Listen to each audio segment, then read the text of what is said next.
Hello everyone, in this video I'm going to show you how to install update in Epic Games Launcher. So for this, what you need to do is go to the Epic Games Launcher and you have to simply click on it. Then you have to go to the Epic Games Launcher app, and when you are in the app it will file as simple as that. What you need to do is just go to the profile icon here, then you have to click on the settings option from here, and when you click on the settings option you will see the update option here. Since I have already updated all the latest update here, so it's not showing anything. That's why it's not showing anything here. But if you have any update, it will simply see you can see those updates here. You can simply install it from here.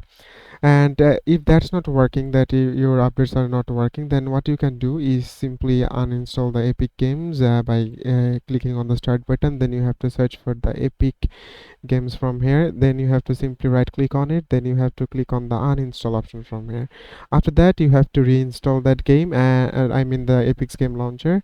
Then you can simply get the updated version. Then if you come to the settings option from here, you will see that you will get the updated version, or that you will get all the latest updates as well. So it is as simple as that, guys. Thank you very much for watching this video.